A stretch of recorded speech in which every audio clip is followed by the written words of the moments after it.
কিন্তু তোমরা কি জানো যে ন্যারেশন চেঞ্জের কিছু রুলস আছে যেটা সব বইতে পাবেও না এবং সবার জানাও নেই। কিছু এক্সেপশন আছে, ব্যতিক্রম আছে ন্যারেশন চেঞ্জের। আজকের ভিডিওটা সেই রুলসগুলো নিয়ে, খুব ইম্পর্টেন্ট ভিডিও, শিখে নাও। সোজা এক্সাম্পল দিয়ে শুরু করি। দেখো, কোনো অতীতের ঐতিহাসিক কোনো ঘটনা যদি ন্যারেশন চেঞ্জে থাকে, যেমন past historical event. For example, direct স্পিচে আছে, দেখো স্ক্রিনে, my father said Myanmar got freedom in 1948। যারা ন্যারেশন চেঞ্জ শিখেছো তারা জানো যে ইনভার্টেড কমার মধ্যে সিম্পল পাস্ট টেন্স থাকলে সেটা পাস্ট পারফেক্ট টেন্সে চেঞ্জ হয়ে যায়। অর্থাৎ হওয়া উচিত ছিল, মাই father said that Myanmar had got freedom in 1948। এটা হওয়া উচিত ছিল, কিন্তু হলো না। কি হলো? মাই father said that Myanmar got freedom in 1948। তার কারণ হচ্ছে এটা একটা অতীতের ঐতিহাসিক ঘটনার কথা বলছে। অর্থাৎ এক্সেপশনটা হচ্ছে অতীতের ঐতিহাসিক ঘটনা, in case of any past historical event, আমরা ইনভার্টেড কমার মধ্যে যে ভার্বটা থাকবে সেটা চেঞ্জ করব না, অবিকল একই রকম থেকে যাবে। অর্থাৎ পাস্ট ইনডেফিনিট টেন্স কিন্তু পাস্ট ইনডেফিনিট টেন্সই থেকে যাচ্ছে, এখানে কোনো পরিবর্তন হচ্ছে না। আরেকটা এক্সাম্পল দেখো, the battle of Palashi took place in 1757 he said. এটা আরেকটা ঐতিহাসিক ঘটনার কথা আমরা বলছি। এখানেও দেখবে, যদিও সিম্পল পাস্ট টেন্সে বলা আছে, কিন্তু আমরা ইনডাইরেক্ট স্পিচে ইনভার্টেড কমার ভেতরের ভার্বটাকে চেঞ্জ করছি না। আমরা কি বলছি? হি said that battle of Palashi took place in 1757। যদি আমরা গ্রামারের রুল প্রয়োগ করতাম তাহলে এটা দাঁড়াতো, he said that the battle of Palashi had taken place in 1757। কিন্তু আমরা এখানে পাস্ট পারফেক্ট টেন্স ব্যবহার করব না। কারণটা কি? একটু আগেই বলেছি, this is a historical incident. ঐতিহাসিক ঘটনা বলে আমরা ইনভার্টেড কমার ভেতরে ভার্বকে চেঞ্জ করলাম না।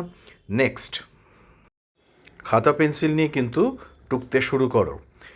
দেখো, আরেকটা হিস্টোরিক্যাল ইনসিডেন্টের এক্সাম্পল দিচ্ছি। My teacher said Akbar built Buland Darwaza. তাহলে my teacher said that Akbar built Buland Darwaza. এতক্ষণে নিশ্চয়ই বুঝে গেছো যে আমি কোন রুলটার কথা বলছি। যারা ন্যারেশন চেঞ্জ জানো তারা জানো যে past tense, simple past tense simple perfect টেন্সে চেঞ্জ হয়ে যায় ইনডাইরেক্ট স্পিচে, কিন্তু হিস্টোরিক্যাল ইনসিডেন্টের ক্ষেত্রে এটা ঘটছে না। এবার দেখো আর কোন কোন ক্ষেত্রে ঘটে না। একই নিয়ম প্রয়োগ হবে কোনো অসম্ভব বা অবাস্তব ঘটনার ক্ষেত্রে, অ্যান ইমপ্রোবাবল কন্ডিশন, যেটা ঘটবে না। যেমন ধরো, if Sam were a film star I would have asked his autograph said my friend. যদি স্যাম কোনো ফিল্ম স্টার হতো আমি তার অটোগ্রাফ নিতাম। এক্ষেত্রে ইনডাইরেক্ট স্পিচে হবে, I told my friend that if Sam were a film star I would have asked his autograph. যদি তুমি নর্মাল রুল ফলো করো তাহলে তুমি জানো যে এটা হওয়া উচিত ছিল, I told my friend if Sam had been A film star. যেহেতু ওয়্যার আছে সেহেতু হ্যাড বিন হয়ে যাবে, পাস্ট পারফেক্ট টেন্স হয়ে যাবে। কিন্তু আমরা সেটা না করে অবিকল if Sam were a film স্টারই রেখে দিচ্ছি, যেহেতু এটা একটা অবাস্তব বা অসম্ভব ঘটনার কথা বলছে। This is very important. যদি এরার কারেকশান আসে বা করতে দেয়, ডব্লিউবিসিএস পরীক্ষার জন্য ইম্পর্ট্যান্ট, টুকে নাও খাতায়। নেক্সট এক্সাম্পল দেখো, দেখো, if you were my teacher I would have certainly passed, Amrita said to Olivia. Amrita অলিভিয়াকে বলল যে যদি তুমি আমার শিক্ষক হতে আমি নিশ্চিতভাবে পাশ করতাম। যদি হতে, কিন্তু হতো নি, সুতরাং এটা একটা অবাস্তব ঘটনা, অসম্ভব ঘটনা। Amrita told Olivia that if she were her teacher she would have certainly passed. এখানে কিন্তু if she had been her teacher হলো না। This is exception to the rule of general English narration চেঞ্জের যে রুলটা থাকে। নেক্সট এক্সাম্পল দেখো, if I had money I could lend you, Rahim said to me. Rahim আমাকে বলল, যদি আমার টাকা থাকতো আমি তোমাকে ধার দিতাম। যদি থাকতো, আসলে তো নেই, সুতরাং এটা একটা অবাস্তব ঘটনা, অসম্ভব না হলেও। সেক্ষেত্রে আমরা কি করব? আমরা অবিকল রেখে দেব ভার্বের মধ্যে, ইনভার্টেড কমার মধ্যে ভার্বটাকে। Rahim told me that if he had money he could lend me, অবিকল যা আছে তাই থাকবে, কিছু চেঞ্জ হচ্ছে না। এটা খুব ইম্পর্ট্যান্ট রুল, মাথায় রাখো। প্রথমটা হচ্ছে হিস্টোরিক্যাল ইনসিডেন্ট, সেকেন্ড হচ্ছে কোনো ইমপ্রোবাবল ইনসিডেন্ট বা অসম্ভব অবাস্তব ঘটনার ক্ষেত্রে ইনভার্টেড কমার মধ্যে ভার্ব অবিকল ইনডাইরেক্ট স্পিচে বসে যাবে। নেক্সট দেখো, লক্ষ্য করো এর পরের জায়গাটা। এর পরের আরেকটা ক্ষেত্রে আমরা একই রকমভাবে অবিকল যা ভার্ব আছে ইনভার্টেড কমার মধ্যে রেখে দিই যদি আমরা কোনো পাস্ট হ্যাবিট অথবা কাস্টমের কথা বলি, অর্থাৎ অতীত কোনো অভ্যাস অথবা প্রথার কথা বলি।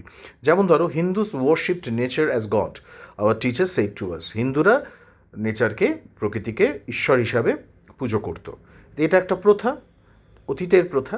সুতরাং আমরা এখানেও ইনভার্টেড কমার মধ্যে ভার্বকে অবিকল যা আছে তাই রেখে দেবো। Our teacher told us that Hindus worshipped nature as god. সেইটা শুধু টোল্ড হয়ে যাবে, যেহেতু দুটো মানুষের মধ্যে কত কথা হচ্ছে। তো our teacher told us that Hindus worshipped nature as god, আমরা কিন্তু হ্যাড ওয়ারশিপড বসাচ্ছি না, একই কারণে একই নিয়মে। খুব ইন্টারেস্টিংলি দেখো আরেকটা এক্সাম্পল, ইনভার্টেড কমার মধ্যে আছে I always waited for trams, Shobha said to me. Shobha বললো আমি সব সময় ট্রামের জন্য ওয়েট করতাম, বা আমার হ্যাবিট ছিল করা, এটা অভ্যাস একটা। সুতরাং এক্ষেত্রেও হবে Shobha told me that she always waited for trams. খুব ডেলিকেট, পরীক্ষার হলে আসলে কিন্তু আমাদের বুঝে নিতে হবে যে এগুলো এই এক্সেপশনের মধ্যে পড়ছে কি না। এটা একটা যেহেতু অতীতের অভ্যাস, সেহেতু আমরা ভার্ব চেঞ্জ করব না।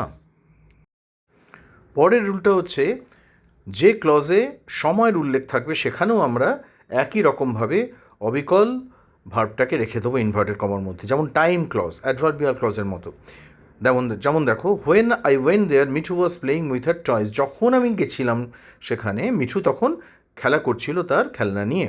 তো মোহন সেইড টু হিজ ফ্রেন্ড, এখানে যেহেতু টাইম ক্লজ আছে আমরা কিন্তু ভার্ব চেঞ্জ করব না ইনডাইরেক্ট স্পিচে। Mohan told his friend that when he went there Mithu was playing with her toys. খুব ইম্পর্টেন্ট, টাইম ক্লজ যখন থাকবে তখন কিন্তু আমরা ইনভার্টেড কমা হুবহু অবিকল একই রকম রেখে দেবো আমরা, without changing anything regarding the verb. Okay, next example.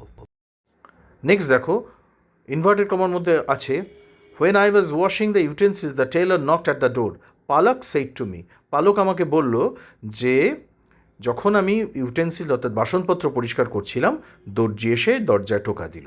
তাহলে ইনডাইরেক্ট স্পিচে হবে পালক told me that when she was washing utensils the Taylor knocked at the door. এটা কিন্তু হোয়েন শি হ্যাড বিন হলো না, হলো সিম্পল ওয়াজ। আমি আবার বলছি, এই যে অ্যাডভার্বিয়াল ক্লজ জেনারেলি যেখানে হোয়েন দেওয়া থাকবে অর্থাৎ সময়ের একটা উল্লেখ থাকবে, যখন তখন বাংলায়, সেই সময় কিন্তু আমরা ভার্বের মধ্যে ভার্বটাকে চেঞ্জ করব না। ইনভার্টেড কমার মধ্যে যে ভার্বটা থাকবে অবিকল একই রকম রেখে দেব। শেষ এক্সাম্পল দেখো, she had left the apartment before I went there, Saheli said to me. Past perfect tense বলা আছে। পাস্ট পারফেক্ট টেন্স যেহেতু সময়ের সাথে কানেক্টেড, সেহেতু এখানে সময়ের উল্লেখ আছে।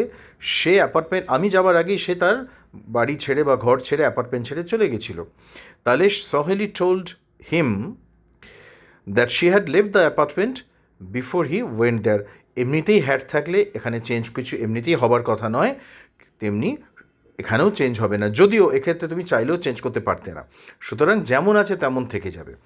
ওকে, এই যে রুলসগুলো শেখালাম, হিস্টোরিক্যাল ইভেন্ট, কোনো টাইম ক্লজ এবং কোনো অভ্যাস বা অতীত কোনো প্রথার ক্ষেত্রে ন্যারেশন চেঞ্জের যে এক্সেপশনগুলো শেখালাম, একটু খাতায় লিখে রাখো, ভবিষ্যতে পরীক্ষায় আর কোনো দিন ভুল হবে না। যদি মনে হয় কাজে লাগছে, কিছু শিখতে পারলাম, ইংলিশ উইথ পিবি স্যার চ্যানেলটা এক্ষুনি সাবস্ক্রাইব করো এবং বেল আইকন টিপে দাও। বন্ধু বান্ধবের মধ্যে এই চ্যানেলটা ছড়িয়ে দাও, যাতে আমি আরো উৎসাহ পাই তোমাদের নতুন নতুন ভিডিও নিয়ে আসবার জন্য, যাতে তোমরা তোমাদের অভীষ্ট লক্ষ্যের দিকে এগিয়ে যেতে পারো এবং সরকারি চাকরি পাও। যার যা স্বপ্ন আছে পূরণ হোক। দেখতে থাকো, শিখতে থাকো। Bye bye.